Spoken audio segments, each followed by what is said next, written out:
fibroid is just a tumor.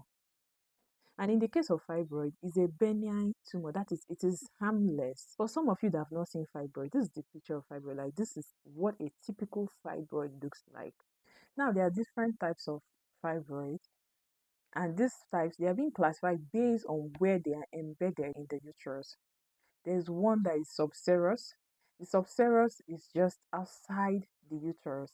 As you can see in that picture, you can see the subserous is outside the uterus. Then we have the submucosal. The submucosal is the one that is inside the uterus, as you can see in this picture too. Then we have the intramural. Intramural is just inside the muscle wall of the uterus. This is when we now say that it also depends on the location of your fibroid.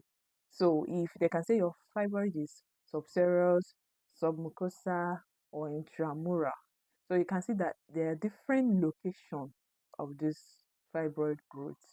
Some persons also ask what causes fibroid. Now, scientifically speaking, there is no known cause of fibroid. There's no any particular cause of fibroid. They have not been able to discover that this is actually what causes fibroid.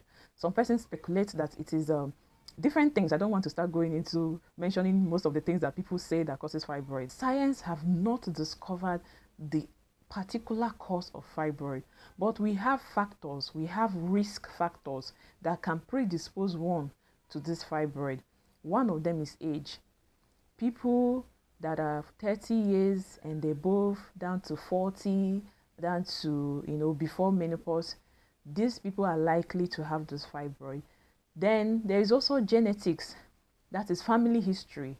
If one of your family members, maybe your mom, definitely a female, now fibroid doesn't happen in male, so they have this fibroid, they suffered it in the past, you are likely to have this fibroid. If it is in your family, one of you is likely to have this fibroid. Then another thing is hormone. Now when it comes to hormone, the two hormones that comes into play here is estrogen and progesterone. And you know that these two hormones are responsible for pregnancy and a lot of things in the body of a woman. These two hormones, they are the organ when it comes to reproductive cycle, so they are very important. Now, research have shown that this hormone can aid in the growth of fibroid. That is when they are not balanced. Another thing is ethnicity. This fibroid is common in African women. You can't see fibroid in American, like pure American women. So mostly you see it in African women. That's where you see it.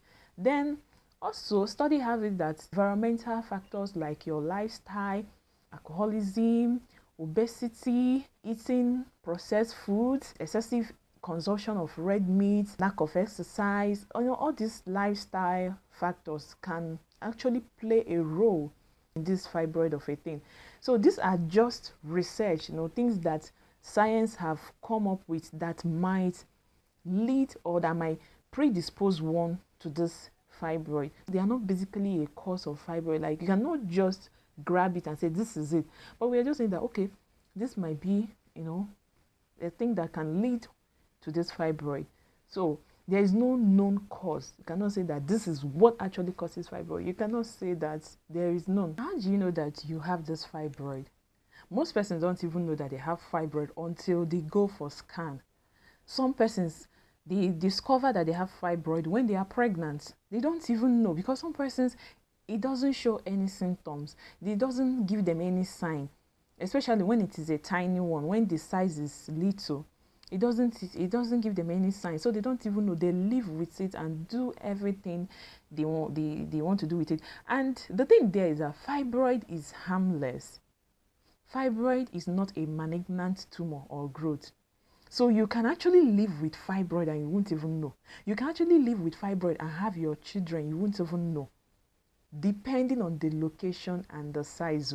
The one that is in your uterus, inside the uterus, that is the submucosal fibroid, will not allow you to take in, because there's no how the fibroid will be growing inside where the baby is supposed to grow. So depending on the location and the size, an individual can live with fibroid till menopause.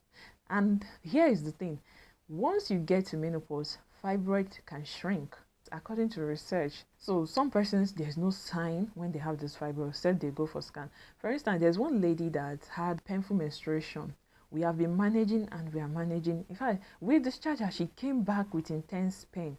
So we are like, okay, go for scan. Let's see what's the problem. So when she went for the scan, we now saw that she has fibroid. And that's one of the symptoms of fibroid.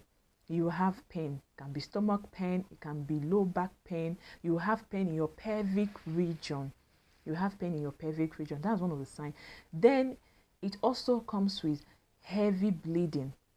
You realize that your menstrual flow, something that was scanty or something that was just normal flow, you now realize that it's getting heavy, like the flow is much. And you might even be having cycle flow. That is, when you're not having your period, you can just be having bleeding without even the period coming. It's not just your period though.